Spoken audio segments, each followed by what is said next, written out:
Deadlights Pod. Welcome to the Deadlights Podcast. I'm your host, Sam. And I'm your other host, Leslie.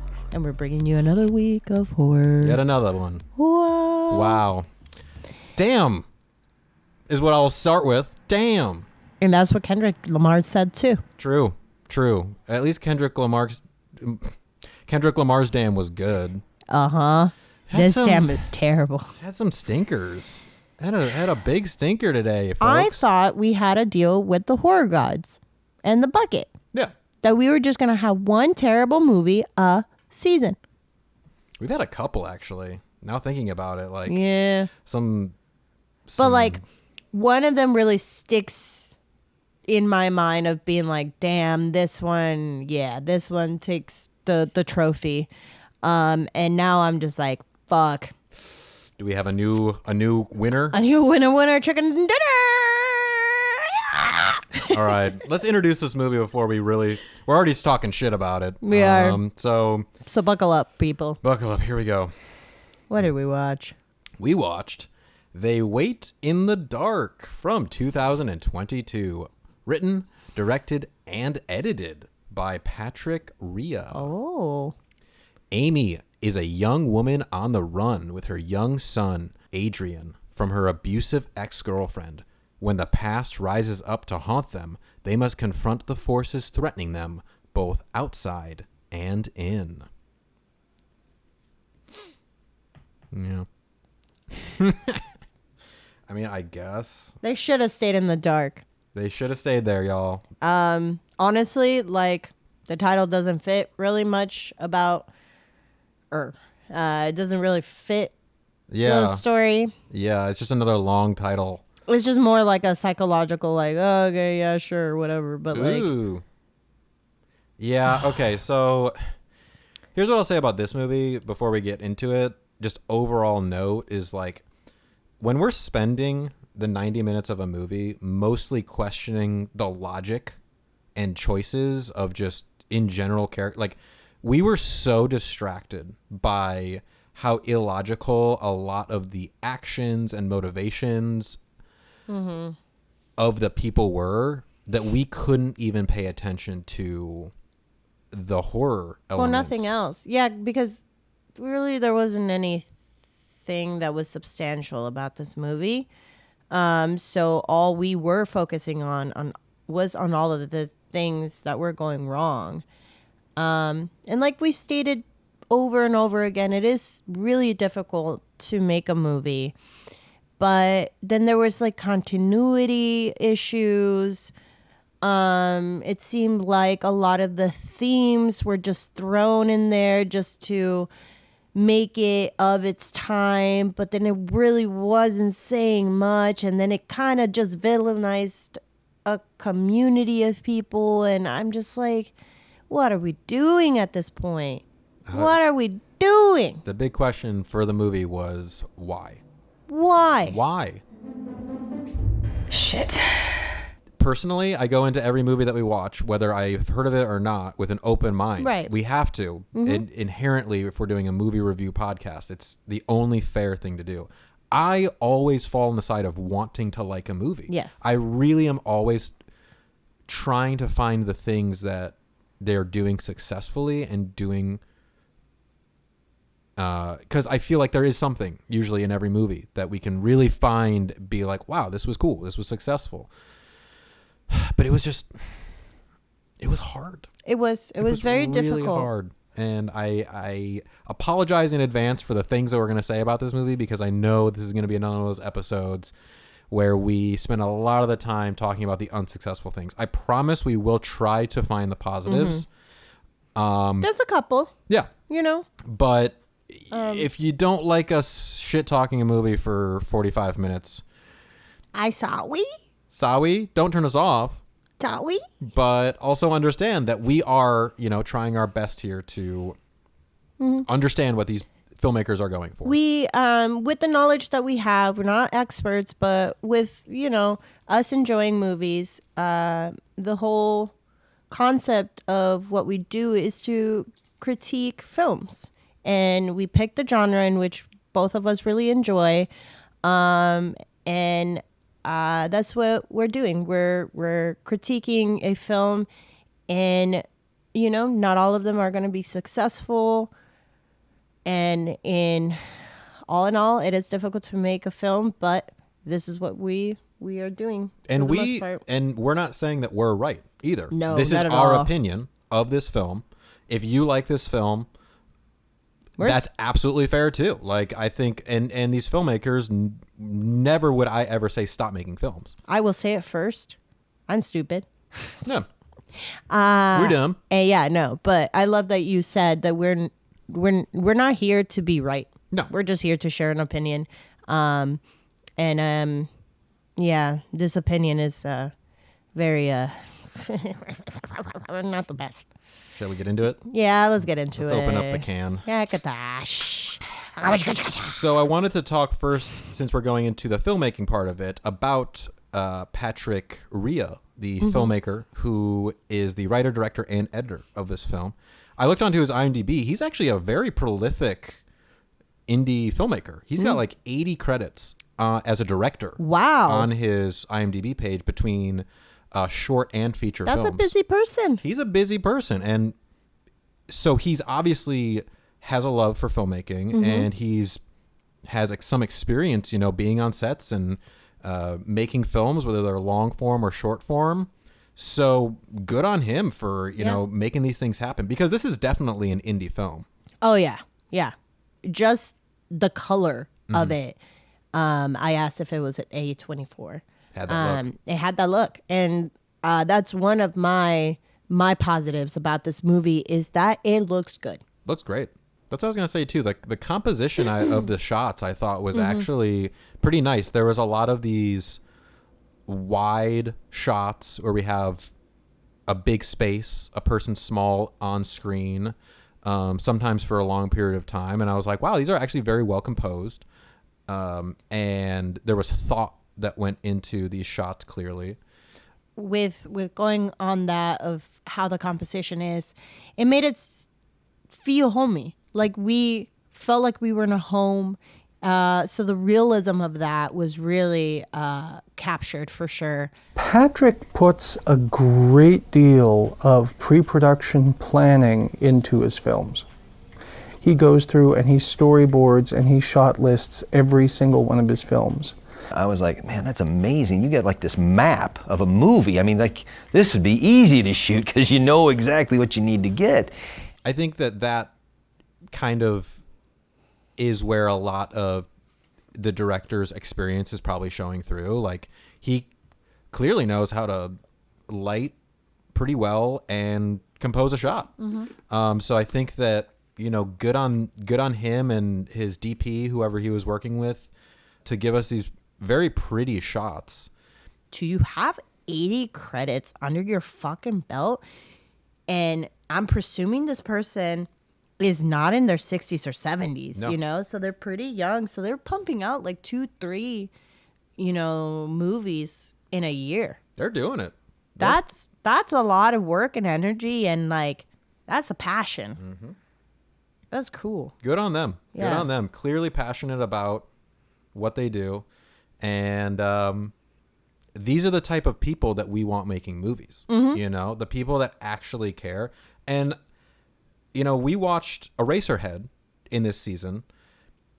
I think there's a lot of people that probably, first of all, hate that movie and also hate David Lynch. But that's only because he does his thing all the time. Wacky He shit. only does exactly what he wants to do. And he apologizes to no one for that. No. And that's what you should do when you're an artist and when you're making your art. And you just do it, whether people are telling you or not. So I think that passion for filmmaking definitely comes through in this movie. We can see the love for filmmaking in general. I don't know any of his other work, so I don't know if he's typically in the horror genre or if this was a departure or all that kind of stuff. But at least filmmaking in general, you can see the passions there. The horror genre for me was kind of, as a child, the forbidden fruit, because in the 80s there was a lot of slasher movies, and my parents were always like, don't watch those movies, and so that I would naturally want to watch them then. What I will say in the can is it was a little stiff. We noticed that from the start. I think that both the script and the acting was kind of stiff. But I could eat a horse. I would not say that too loud. Some of these people might actually own horses. Really? Can I ride one? Yeah, we'll see if you're lucky.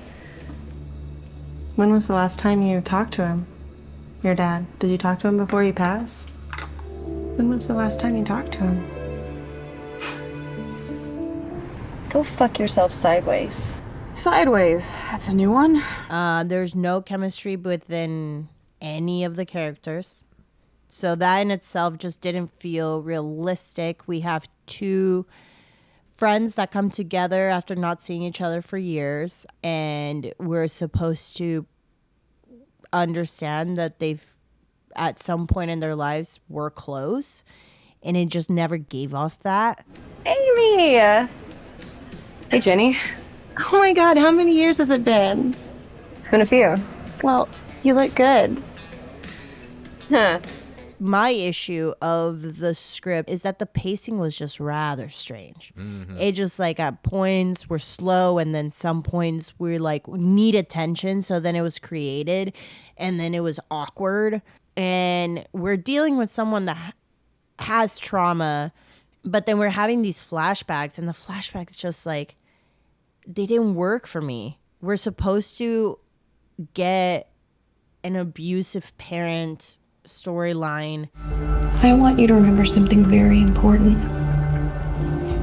It's my job to keep you well fed, clean, obedient, and beautiful. It still didn't raise the stakes high enough for me to then have our characters be what they were, which were murderers. Those flashbacks felt spoon-fed to me. I said it at one point. I actually feel like the flashbacks were giving too much information. And they kept doing it over and over again. So there was not much mystery left for us to figure out. It really felt like we were calling every twist and turn that this script was taking. So in that way, it felt like you said, it felt forced. It felt like we were supposed to care about these characters just because. Yeah. Just because they are the main characters. I mean, come on, you saw how Amy's mom treated her. No fucking surprise she finally snapped and murdered that bitch.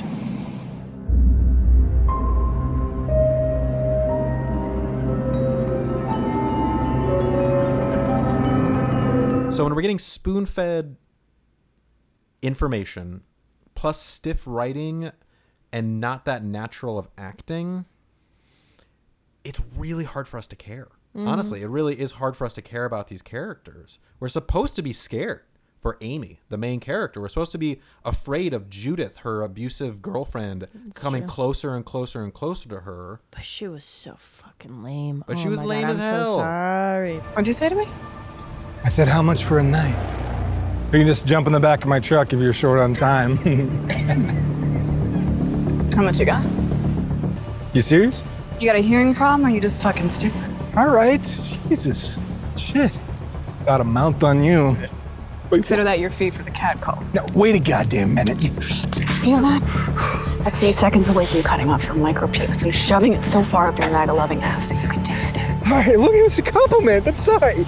We have two lesbian couples that were toxic. Yeah. And to me, it made me feel like them being lesbians was this big ordeal, which we didn't have to go there. And then we villainized them by them becoming murderers and kidnapping a child from this random person. Yeah. But we're in our main character's home, and we're receiving the spoon-fed trauma backstory. Then the person that was haunting them, because there is this whole supernatural aspect about it as well, is that it was the person they murdered together, the mom of the child. And it's just like, So why did we even come back here? So then why did we come back here? Why are we receiving these scenes You know, so like structurally as a film, that didn't make sense.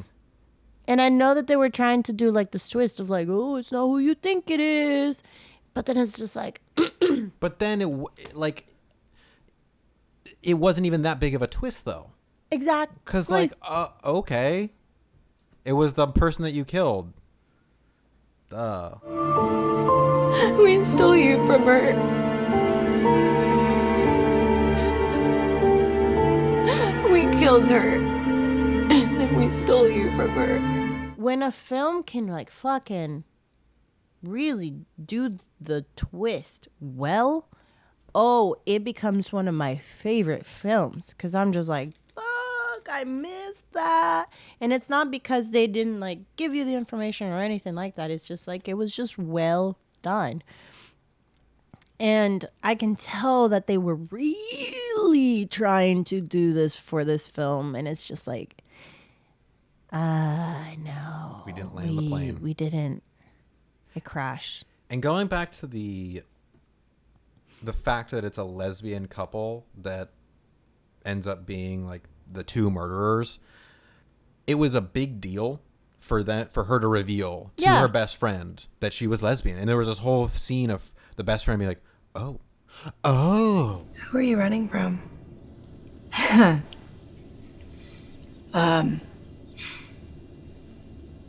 name's Judith. Who's Judith? Adrian's mom. But you're Adrian's mom. His other mom. Oh. Yeah. That conversation felt like a 2005 conversation. I don't know, like, and I understand it's a small town, people are less accepting or whatever, but Jenny, her friend character, feels like that would not be her reaction to that. So, I don't know. It was just those moments of just like, why it feels like you're putting this in the movie because you think this has to be in the movie. But no, we don't need that. Like, we are a smarter audience than it feels like this movie is giving us credit for. It made it, I don't know. I got the sense that they just wanted to have a lesbian couple because they wanted to do something different. It seemed like in his mind, that was a big deal. And it's just like, no, brother, we are way beyond this. Even my small town, where people are still a little more conservative, they're more okay with the idea of people like being gay nowadays. You know, like they're not going to just be like, oh, she's lesbian. You know, they might do that closed doors, but like if you're quote unquote best friends with the person, you're not going to have that reaction. Also, they're young enough for them to like, I don't know, be more okay with the idea. That's what I'm saying. Good old Kathy would have shit a brick if she was still alive. Would have loved to see her face. No, you would not. Say it. Just say it. Say it. What? Say you're a lesbian. Oh, I thought you said Saget. Bob Saget. Bob Saget. Just say it. Just Bob Saget. It just felt like you're dancing around this for what reason?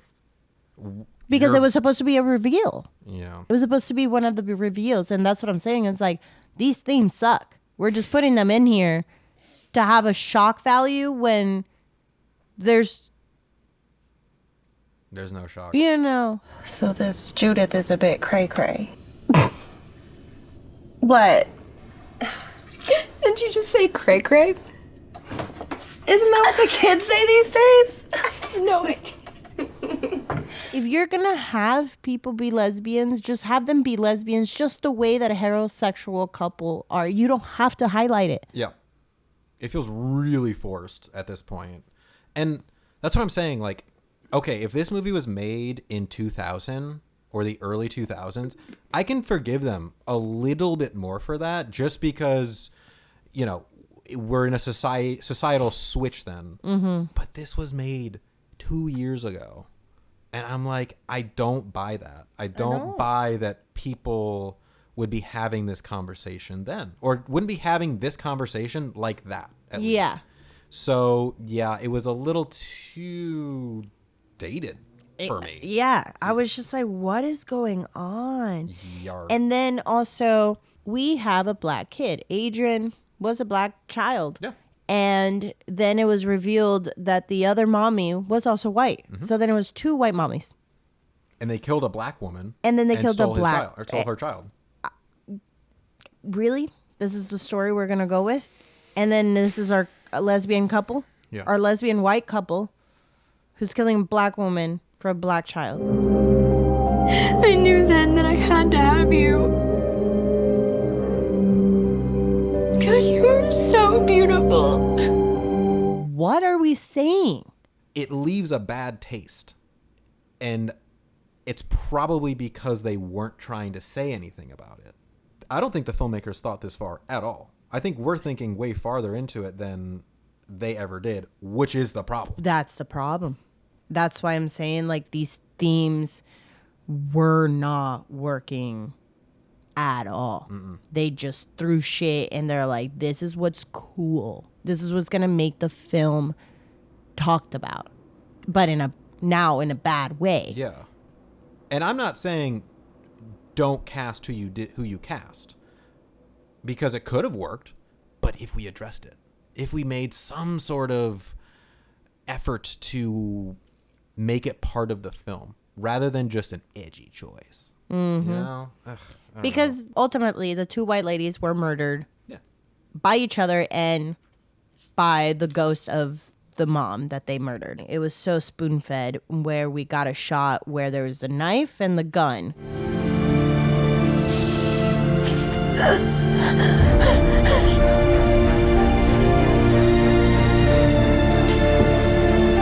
No, I'm not like them. I never will be. And then he was adopted, presumably by the other black actress in the film, which was the best friend of our main character. And waved goodbye to the mom. Ghost mom. So yeah, there was just like, this is a reason why we just were like, no. Please don't do that. Don't do that. Oh. I said it several times throughout the film. I was just like, I don't like this film, Sam. Yeah. I don't like it. And I was like, I don't like it that's at all. fair. That is fair. Oh gosh. Should we get to the meat? Yeah, let's get to the meat. Or at least what they're trying to talk about. It's in the logline. This is about an abusive relationship, running from your problems, and I mean, trauma creates trauma. If you don't address it and you keep running away, it's just gonna fester and it's gonna get worse. That you're an abusive bitch? And Amy just wants a fresh start with her son? Our son. Let's get that shit straight right now. Just know that whatever she's told you about me, nothing can compare to the way she is. Nothing. Amy, who they establish as coming from a very abusive household, very abusive mother, grows up and carries that trauma with her. And then once she gets into a relationship with Judith, clearly that trauma that she hasn't dealt with seeps out into their relationship and then causes Judith to do terrible things too. Listen, I gotta tell you, I am not one for games. Amy loves that shit. Used to play them all the time. So it's kind of this idea of the baggage that you bring into a relationship. How does that affect not only you, but the other person in that relationship? And what it ended up doing was destroying them. You reap what you sow. We've been saying this all freaking season. All season long. But it's so true. And I like the metaphor of you, when you're entering a relationship, you're carrying everything, all your traumas and everything in a luggage, you know? And after a while, you have to unpack that luggage and put it away. But like, you can receive help to putting those things away, either to move past it or to, you know, like address it and take care of it later. But at some point you will need to talk about it, because it will seep out through actions, through words, through nightmares, like however it needs to come out because it can't just live in your brain and you can't just shove it down. Mm-hmm. You can't do that. There I was, ready to do anything to please her. Even when shit went too far. That's an enabler. That's someone who is in People pleaser, a toxic relationship where just because you want to make the other person happy, you will do anything for them. We saw that in a great depiction of that in Martyrs. We have a relationship between these two friends that is based on trauma. And then they're trauma bonded. They're trauma bonded, but then they don't heal each other. They enable each other. They allow each other to live in their trauma and their abuse forever without dealing with it. We saw how it turned out there, and how it turns out in this movie is they end up killing someone and kidnapping their child because the traumatized person feels like that's what they need to do, and the enabler enables that. And then they end up destroying each other in the end anyway. And then no matter how on the nose it is at the end, the kid who actually isn't blood related to either of these women at all decides to break the cycle, decides not to pick up the weapon like Amy and Judith both did at one point. He decides that he's not like them. He wants to stop the violence. And regardless of whether they meant to do this or not, it's just like, the colors that we choose to depict people and stuff, they have meaning because we've just been seeing it over and over again. But this is a black child, a black boy. And it, I think, is a really great story to say, I will not choose violence. Because we do this as a society, unfortunately, of making these kids think that the color of their skin and their gender is going to depict who they will be as an adult. We're telling them from the get-go, you are a terrible person and you're going to just do nothing but crime.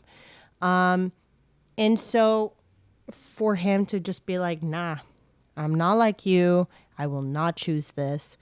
It is empowering. Yeah. But it was definitely on the nose. Mm-hmm. It was, I don't think, just like done well enough. But if that was the story that we were going to do, that would have been great. Yeah. Well, maybe we should get to the cook then to see how they actually did present these themes. Yeah. Like we said before, this was a lot of very on the nose storytelling that we have. I mean, not only in the shots, but in the lines too. It's like, I would have done anything for her. I am not like them. I choose to be different. Like, it is very, very on the nose. There's no guessing in this movie. We were calling every turn. We were calling every twist. We knew exactly what kind of story this was going to be from the start. And it didn't divert from that at all. She's had loads of fun with me, but now it's your turn.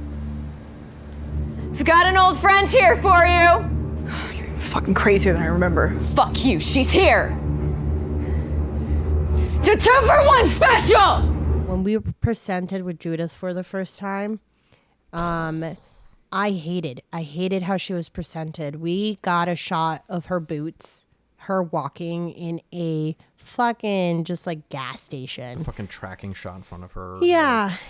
And we're supposed to have a tough character. So we have her in comeback boots. She is demanding information. And then she's like, doesn't get the information. So then she's like, give me 2 packs of cigarettes, which she doesn't know how to smoke. Nope. They only had her smoking cigarettes the entire time. So every time. It was so distracting and how terrible it was. And we're supposed to understand that this person is tough as nails. Doesn't look like it. Doesn't smoke like it. Doesn't sound like it.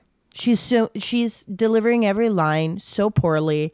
and so lame that we're just like, oh my God, just shut up. And then she's like playing with her fucking like knife. Oh my God. No one knew how to fight in this movie.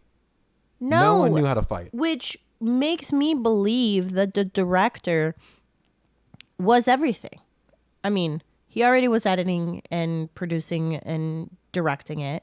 So I'm assuming also he just like gave them the bare minimum of just like choreograph and a fight and was just like, yeah, that's good enough. Yeah, we'll cut around it. And that's when it's like, no, this is when it's important. If you're going to add a fight scene, please hire someone that's not you, that knows a little bit more about this area. Mm-hmm.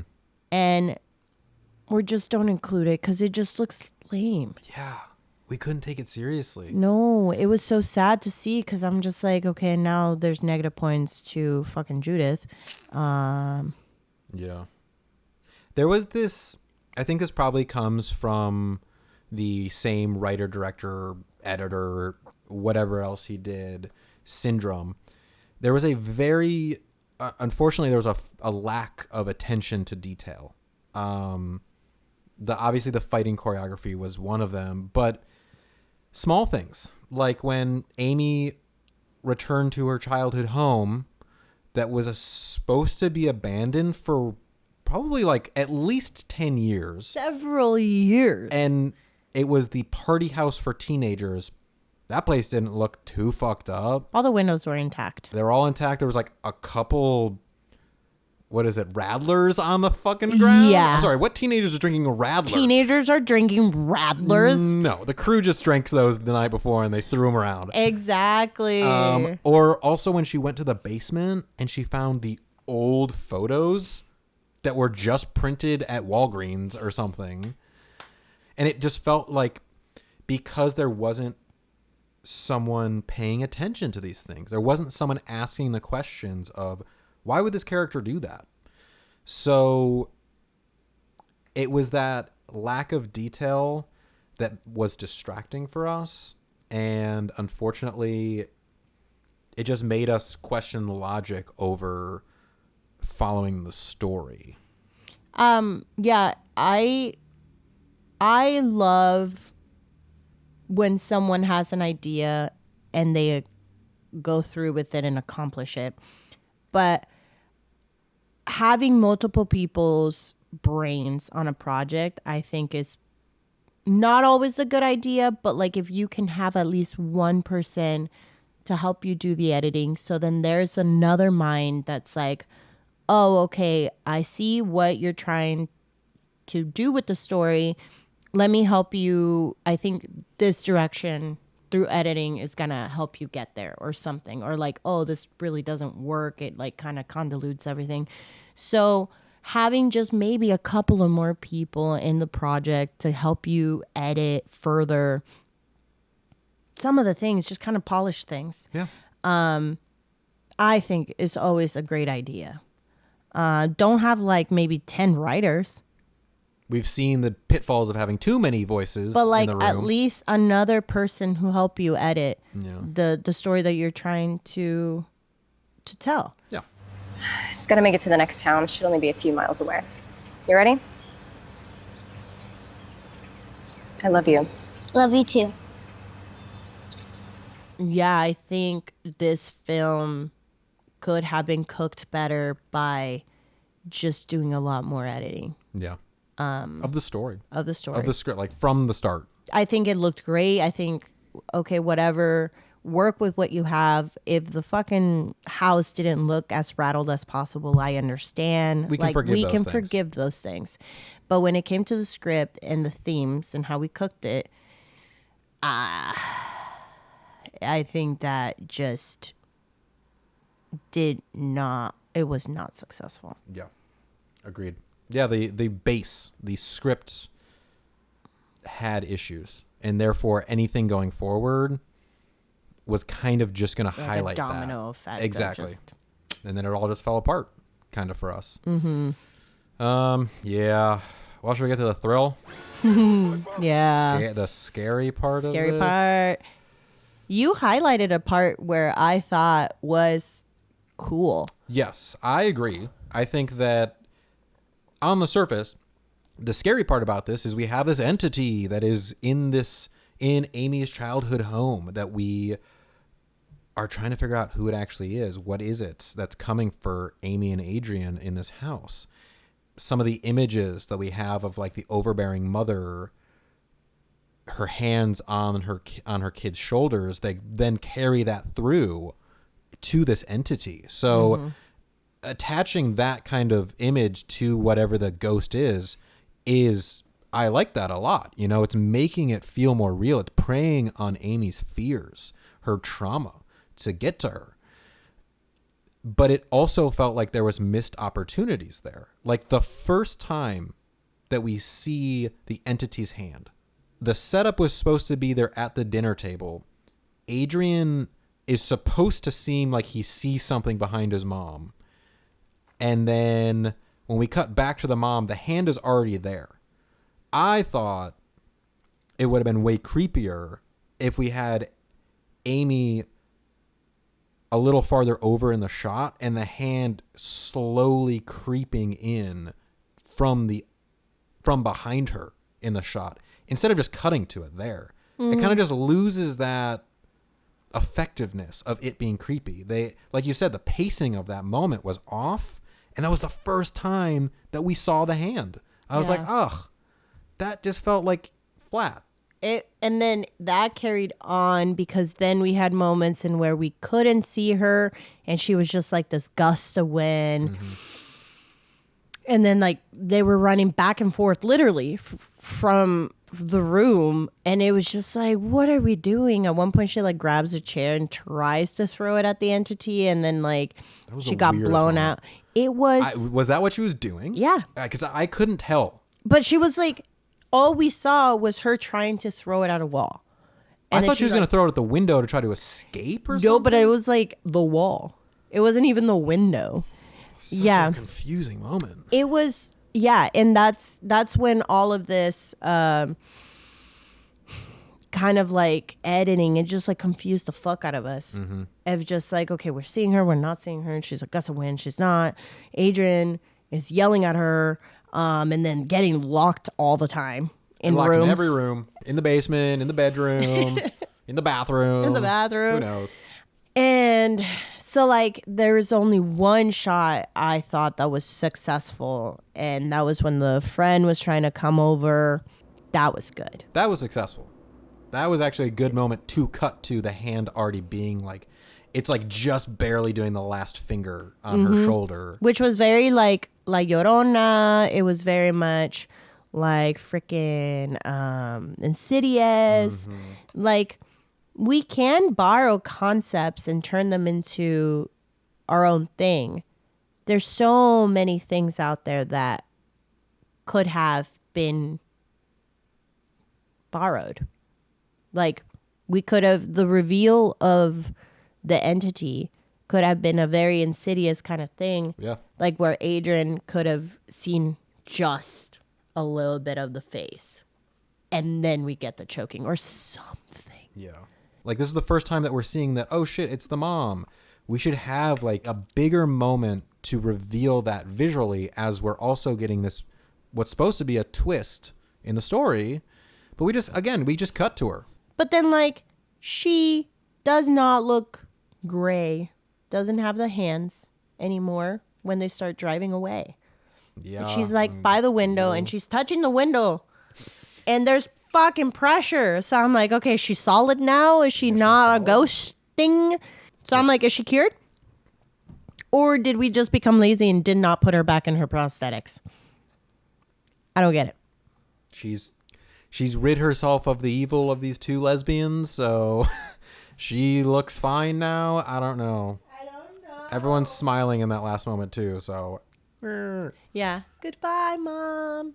Yeah, but they just weren't shooting the entity any different than anyone else, which you're not doing you're not servicing your monster. You should shoot the monster a little bit different than everyone else just to make them heightened more. But we didn't heighten them at all. No.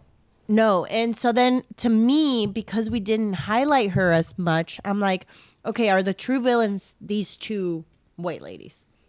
It just became too much where I'm just like, okay, now we have an entity and we have the ex-girlfriend.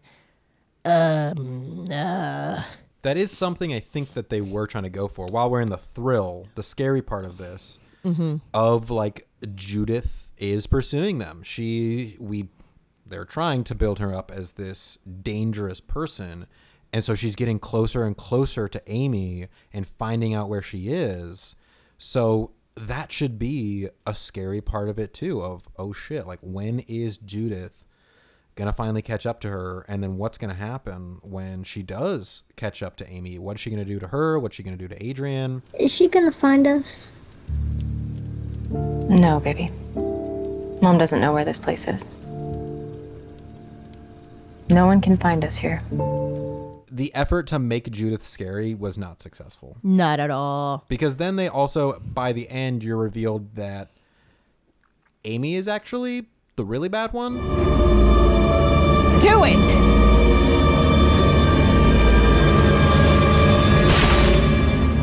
By the end, we're supposed to be afraid of Amy even more than Judith.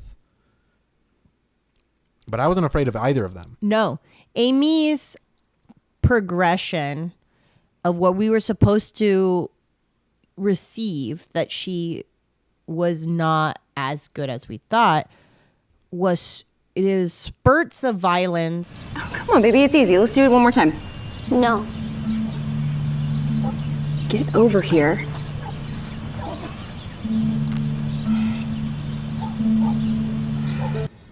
You know, we're really lucky to have this food.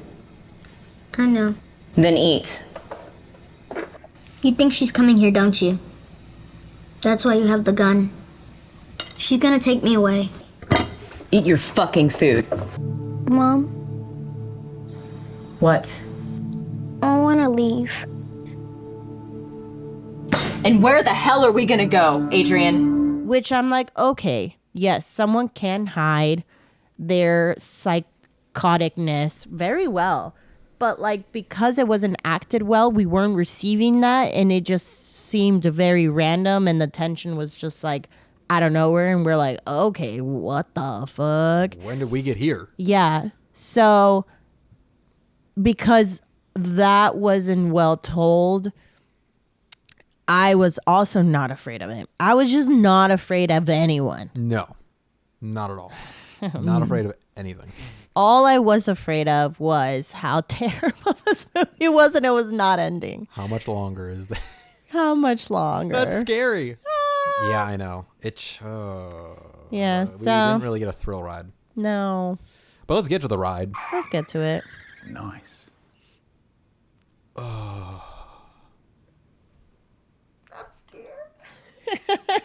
Honestly, we just knew where it was going. Yeah. We knew exactly every turn on this ride. We knew every beat of the story that they were going to tell. And the ride became excruciating. Very just like... It was one of those like rides where you're like strapped in and you know that you're like safe in it. But then it's like fucking giving you whiplash. And it's just like tossing you around. And you're just like, I need to fucking get out of here. This isn't fun anymore. This isn't fun. Yeah. When is it going to be over? And it keeps going. It just keeps going. It like does one like regular and then it goes backwards. Mm-hmm. And then by the end of it, you're like hurting. You're like, oh. Fuck. Yeah.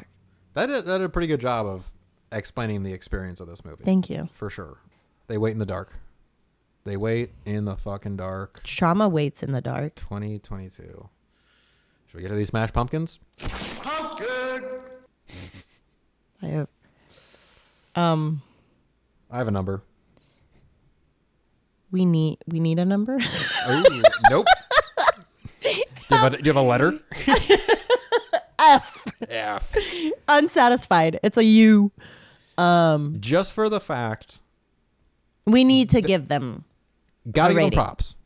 Just for the fact of these filmmakers clearly have the passion to make films. And I love the fact that this director has made so many movies and has clearly just done it, you know? keep doing it. Keep pumping them out. There will be some successes and some fails, unfortunately, but you'll learn, hopefully, through it all. This isn't a reflection of the filmmaker. This is a reflection of how we feel about this film. And it's hard to make a movie. And so the fact that they went out there and made a 90-minute movie, props. And also, acting isn't just based on the actors. That's not their entire job. Their job is to present themselves, offer some of their talent, and then they will get, directed. So it's also, hopefully. And so like half of the acting is also the director's job. And then sometimes the producers come in and they're like, hey, no. And sometimes a great performance is in the editing room too. Yeah. Editors can do an amazing job telling a story. And there's plenty of actors. Like don't quote me on this, but I think Jennifer Lawrence is like, I'm not the only one you should give credit for this acting. It's like everyone else in the fucking room making this film. She's like, you can make a terrible actor look really good. Yeah. So not just the director and the actors in this film that we're critiquing. No. It's the entirety of the film. Yeah. So for that fact, I'm giving it a half Smash Pumpkin. Yeah, same. Yeah. They made a movie. I will tip my hat to that. It did look good at points. That it was pretty colors. Pretty colors. Some good composed shots, and that's what shot on locations. Yep. So that's pretty cool. As well. Besides that's that, it. It was not scary, and we wanted to leave the movie. Yeah, and I think what's really important, and I think we harped on it, but I just want to end it with this. If you are going to make a film with these thematics, please sit and get second opinions, third opinions to see how you can tell the story and it not just being told with nothing, with no substance. It became divisive. Yeah. It just became like, oh, look at us. We're 2022. Let's make the couples be lesbians and, throw around all of these other things. And it's just abusive like relationships. It becomes insensitive. Yeah. Whether you were you had that in mind or not. If those are not your intentions, then please get second opinions. Just give the respect of how serious these themes are, and give them the credit of sitting down, really thinking about it, and thinking about what you're trying to say. And I mean, we're not just like saying this for this film. We're saying it for everything. Absolutely. We've seen blockbusters also having these kind of like, we're just trying to be edgy. We're trying to be cool. And it's like, no. In order for us to continue with acceptance and creating a world in where everyone can be who they are in a healthy way, we gotta tell stories that also highlight that, and we gotta be better. They wait in the dark. They wait in the dark. And we will put that to bed. Thank you very much. Thank you for sitting with us on that. Go see it. Go see it. Go see it. Go for it. All right, let's see what we're doing next week. Is it my turn? Sure, do it. Yeah, I think I did pull this one. Sorry. No, it's okay. All right, what do you want? I want aliens, damn it. So next week is our 100th episode. So just throwing that out there, whatever this one is. The pressure, oh no. Bucket? The pressure's all on the bucket. So whatever we get. Come on, gods. Baby. Come on, horror gods. Come on, redeem yourself, Bucket. Redeem yourself. Redemption. I'm scared. Oh no, I'm scared. Yeah, no, I'm nervous. Oh, there's one on your lap. Left or right? Right. Here we go. I think this was the one that was on my lap, Uh-oh. actually.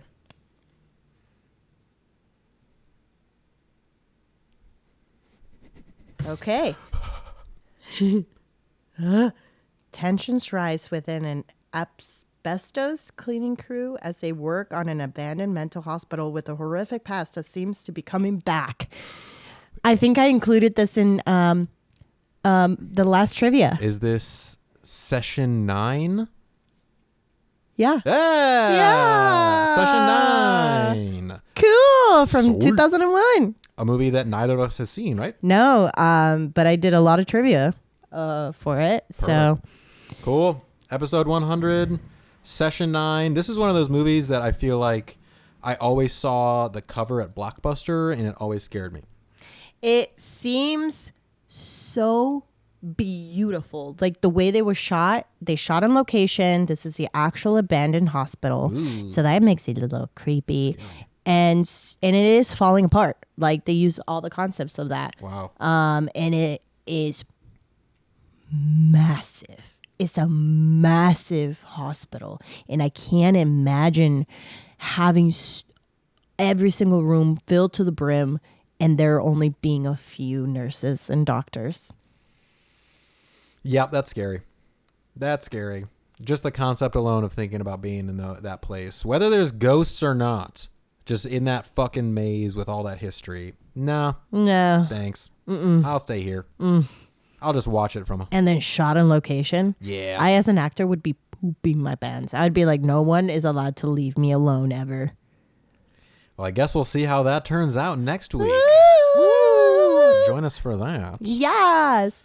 And we have a phone number you guys can call. Call it. 773-669-6677. Leave us your cute little stories, meet and greets of how you met at a movie theater while you watched a horror film and you're like across the way. You saw the person and you're like, they're sexy. That's a meet cute if I ever heard one. Mm-hmm. Wow. Mm-hmm. Horror meet cute. Yeah. MEAT. Yes. Meet cute. Exactly. And then in the meantime, you can follow me on Instagram at Color Me Leslie. And you can follow me at BPPritchyT. You can follow us at the Deadlights Pod. Yeah. If you're in the Chicagoland area, come check us out at Hex Coffee Company. On the last Friday of every month, we do a horror movie trivia. Test your knowledge. Test your knowledge. We make it. We're very proud of it. Apparently, we make it hard. We make it hard. Yeah. Ay, ay, ay. Let's see how well you know your horror. Yeah. But till next time, let's get spooky. Ooh, they're waiting in the dark. I'm waiting in the dark and I should stay here